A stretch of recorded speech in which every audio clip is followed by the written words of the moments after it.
Fragment. अब ये DNA को कौन काटेगा? मैं काटूंगा? नहीं। तो यहाँ पर अपना रिस्ट्रिक्शन एंजाइम क्या करेगा? रिस्ट्रिक्शन एंजाइम अपन ने पहले भी देखे। रिस्ट्रिक्शन एंजाइम क्या करता है? वो डीएनए को काट डालता है। समझ में आया? अब ये जो तुम्हारा रिस्ट्रिक्शन एंजाइम वाइसीजे, तो वो क्या कब क्या कैसे काटता है वो?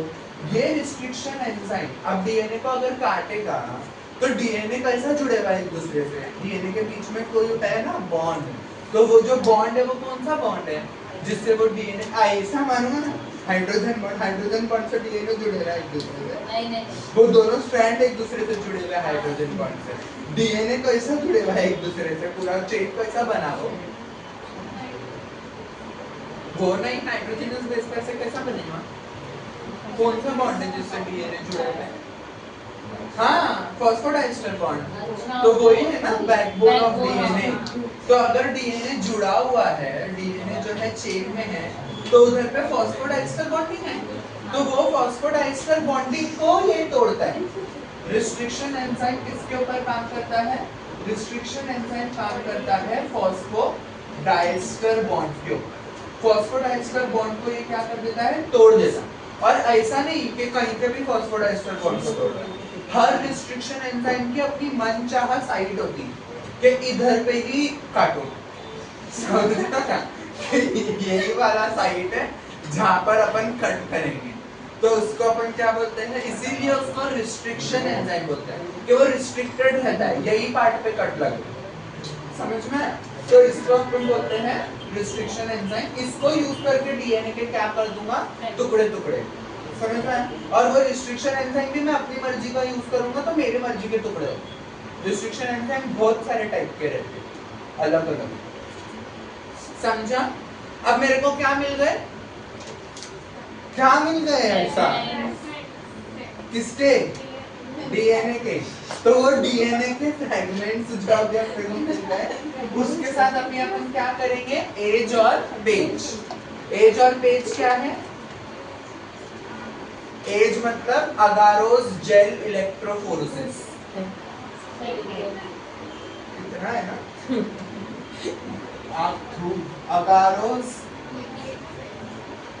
जेल इलेक्ट्रोफोरेसिस, ये एज का फुल फॉर्म। अभी पेज पेज का फुल फॉर्म है पॉली एक्रिलामाइड जेल इलेक्ट्रोफोरेसिस। रुको ना, रुको ना।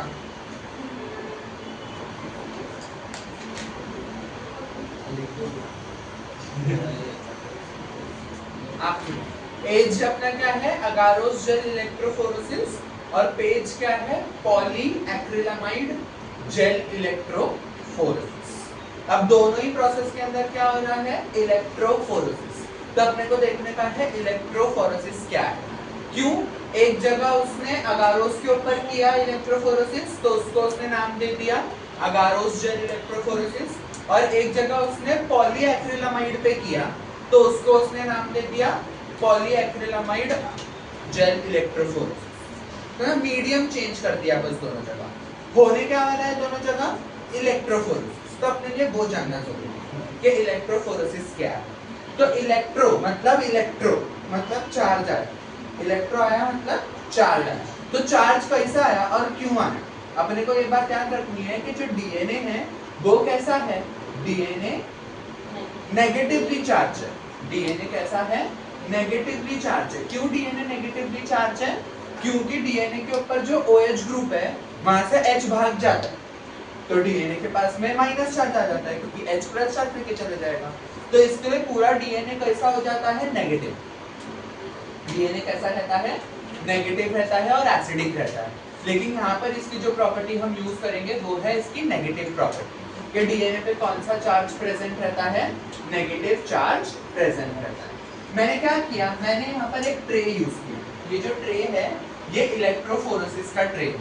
ये ट्रे के अंदर हम क्या करते हैं? हम इस ट्रे के अंदर मीडियम बनाते हैं। ये ट्रे के अंदर पूरा एक जेल डाल देंगे, मीडियम डालेंगे। अगारोस डालूंगा तो Ag नहीं होगा, पॉली एक्रिलामाइड डालूंगा तो PAG होगा। अभी यहाँ पर मैंने वो मीडियम डाल दिया। वो मीडियम डालने के बाद में क्या होता है कि इस ट्रे के ऊपर जो एक एंड है उधर पे ऐसे खड्डे रहते हैं, ऊपर ओपनिंग्स रहते हैं। उस खड्डे के अंदर, उस ओपनिंग के अंदर हम क्या कर सकते हैं, अपना जो वो टुकड़े टुकड़े वाला जो डीएनए है उसको उधर पे फिल कर देंगे। तो ये जो ऊपर ये जो खड्डे हैं जहाँ पर हम वो डीएनए फिल करेंगे, इसको बोलते हैं वेल, कुआं, वेल। वो वेल प्रेजेंट रहते हैं एक एंड पे, और उसके अंदर अपन वो टुकड़े टुकड़े वाला डीएनए जो है वो क्या करते हैं, अंदर फिल करते हैं। और फिर अपन मशीन को कर देंगे चालू। जब अपन इस मशीन को चालू कर देंगे तो क्या होगा, जो अपोजिट वाला एंड है, ये वाला जो वो ट्रे का अपोजिट वाला एंड है, ये वाला एंड जो है वो कैसा हो जाएगा, कैथोड बन जाएगा। क्या बन जाएगा ये, कैथोड। कैथोड मतलब कैसा, इसके ऊपर आ जाएगा पॉजिटिव चार्ज।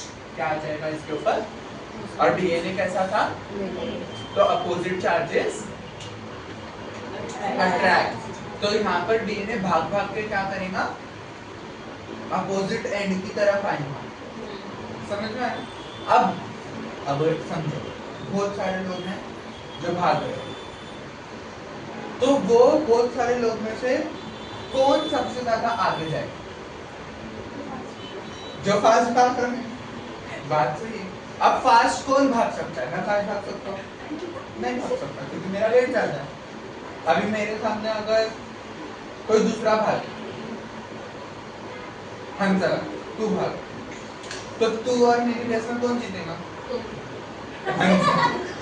हमजा जीतेगा। क्यों, क्योंकि हंसला तेरा मास कम है, तो तेरे को भागने के लिए ज्यादा एनर्जी नहीं चाहिए, तो मैक्सिमम एनर्जी लेके वो पहुंच गया। और अगर मैं भागा उसके साथ में तो मेरा मास ज्यादा है, मुझे एनर्जी ज्यादा चाहिए, तो इसके लिए मेरे को जाने के लिए टाइम लगेगा। तो यही सेम चीज जो है डीएनए के साथ में भी होती है।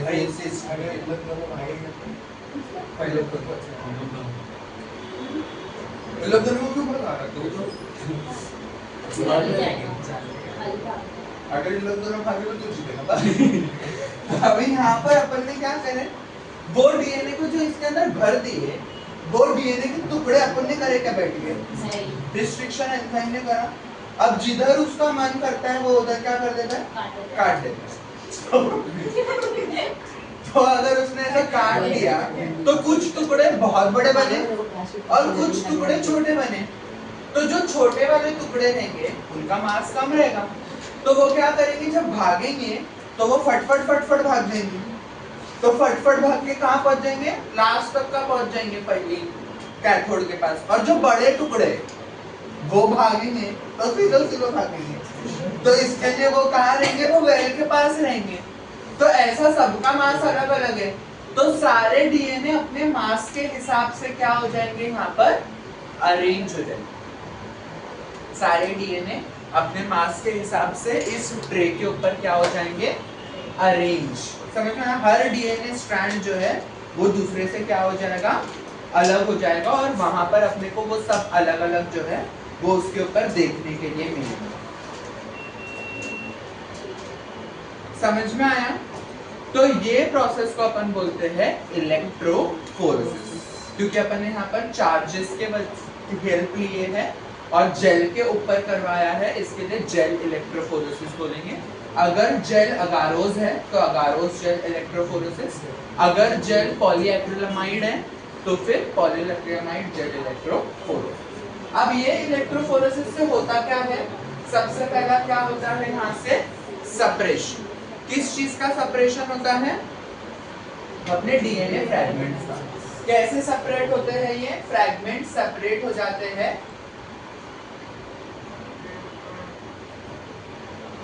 As per length of the DNA. जो लंबा बड़ा वाला टुकड़ा है जिसमें मास ज्यादा है वो ऊपर रहेगा, और जो छोटे छोटे वाले फ्रैगमेंट्स रहेंगे वो नीचे नीचे आ जाएंगे। तो अकॉर्डिंग टू दी मास